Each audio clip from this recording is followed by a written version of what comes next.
Yippee-ki-yay movie lovers, it's Jan here, and today I'm breaking down the new Incredibles 2 trailer for Pixar Easter eggs, things you might have missed, plus a theory about the villain reveal. I'm also starting a giveaway for an awesome Incredibles 2 Funko Pop. You just need to be a subscriber and leave me a comment about the movie for a chance to win. I'm going to start with the meeting at the DevTech building where Mr. Incredible, Elastigirl and Frozone are being introduced to Winston Dever. Remember in the sneak peek that Frozone mentioned he'd been approached to set up just such a meeting. I was approached by this tycoon. Wants to talk about hero stuff. Notice that in this scene, Mr. Incredible and Elastigirl are actually wearing their original early costumes from the first movie, before Edna Mode made them those iconic red suits we're more used to seeing them in. And notice that when Winston Dever pitches his idea to bring the supers back into public favour, he's showing a picture of the Incredibles family being led away by a police officer. From the background of the picture, it looks like it might be during the aftermath of the Underminer's rampage. There seems to be a lot of public damage and destruction that happens during the Incredibles fight with the Underminer, and it sounds like public opinion might be quite anti-supers even if the Parr family did take down the villain. There are also some very cool action shots in the new trailer, and I want to look particularly at this shot of Dash. The young speedster is running through portals that take him through solid objects. I think this could be the work of a new character called Voyd, who according to the official description for her character has the ability to divert and manipulate objects around her by creating voids that allow the objects to appear and disappear. Voyd hasn't shown up yet in the trailers, but her character description also states she's a wannabe super and mega fan of Elastigirl. But what's also interesting in this scene is that Dash appears to be running in a never-ending loop. You can see an image of Dash running through the same portal over and over in the distance. Now, judging by Voyd's character description, it sounds like she'd be friendly to our band of superheroes, but what if she's actually a villain in disguise, masquerading as a fan of Elastigirl? Could she have trapped Dash in an endless loop of sorts, or maybe she is really on their side and created this loop accidentally? A possible alternative is that these portals are being created by Jack, who has a ton of superpowers. In fact, we've already seen him teleport himself before now, including in another scene in this trailer. And I wonder if, like me, those scenes made you think a bit of the mutant Blink in X-Men Days of Future Past, and also vibe in TV's The Flash.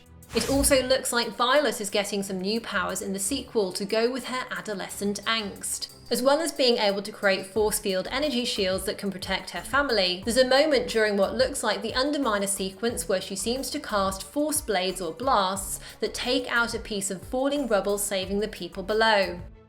Okay, let's get to the big villain reveal from the trailer. The Screenslaver interrupts this program for an important announcement. It looks like his dastardly plan will be hypnotizing and mind-controlling people via their TV screens. Elastigirl already seems to be aware of his plan, as notice how she's shielding her eyes from the screens in the background here.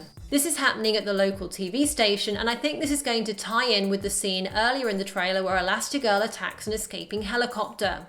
A recent Incredibles 2 Lego set has an Elastigirl rooftop pursuit scene, which shows that Screenslaver is indeed the person piloting the helicopter, which also has a spinning hypno propeller that can hypnotize you if you look at it. And there's some evidence now which I think ties Screenslaver with the head of the DevTech Corporation, Winston Dever. Firstly, the shape of Screenslaver's head seems to match that of Winston's. And secondly, think about what business DevTech's involved in. It's a telecommunications company. In fact, the Lego set mentions that Screenslaver is trying to hack into a satellite dish on the roof of a building. And that Lego set building is likely the same TV building as in the trailer. On top of that, Winston has a sister called Evelyn, who's the tech brainchild behind the business. What's more, as I mentioned in my breakdown of the Olympics trailer, Evelyn Dever could be pronounced Evelyn Dever, even if that is a little on the nose, all of which gives me the impression that these two could be up to no good. There's also something fishy about the Tycoon's plan to recruit Elastigirl, and there's a possible hint at that in the recent Edna Mode teaser. I'm not all dark and angsty. I'm Elastigirl. Edna designed this? No, some guy named Alexander Galbaki. I'm not sure if all these evil hints and links to DevTech feel a little too obvious, so perhaps there'll be a further twist in the movie, a bit like we got with Coco. But at the moment, I'm definitely getting some dodgy vibes from Winston. By the way, it looks like this scene is happening in the city of New Urbem, as you can spot part of a sign for a New Urbem Savings and Loans Bank in the distance. New Urbem is a new location that will be introduced in Incredibles 2. There are also some Pixar Easter eggs and callbacks in the trailer which I want to talk about. What? Is this all vegetables? Who ordered all vegetables? I did. The shot of a mountain of broccoli on Dash's plate as he complains about his mum ordering a vegetable takeout dish is a hat tip to Inside Out and Riley's aversion to eating that particular vegetable. Now hold on, guys. It's broccoli! Yucky! Well, I just saved our lives. Yeah, you're welcome. And those Chinese takeout containers are also another Pixar Easter egg, as the same style of food box has been used a number of times in other Pixar movies. The first time was in A Bug's Life, where it was called the Chinese Cabinet of Metamorphosis. It also appeared in the Pizza Planet truck in Toy Story 2, in Linguini's apartment in Ratatouille, and it was also in Inside Out, where, just like the Parr family, Riley and the Andersons sat down for dinner at Chinese takeout. One of the most memorable moments in the first movie was when Frozone went to get his supersuit so he could join the fight against Syndrome, and then this happened. Honey! What? Where's my supersuit? What? Where is my supersuit? Put it away. Where? Why do you need to know? I need it!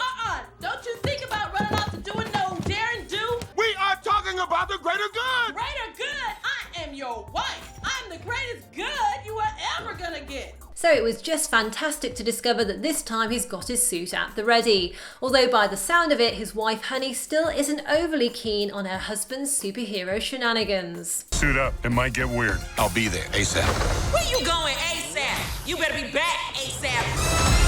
Now, what do you think about the new Incredibles 2 trailer? And do you have any theories on the villain, or was there anything else I missed? Be sure to subscribe and leave me a comment for your chance to win an awesome Incredibles 2 Funko Pop. The winner of my Art of Coco Pixar giveaway is on screen right now, so if that's you, private message me with your details and I'll get back to you. If you enjoyed this, I really appreciate a like, and you can tap the screen for my latest Pixar and Disney videos. Thanks for watching and see you next time. Yippee-ki-yay, movie lovers!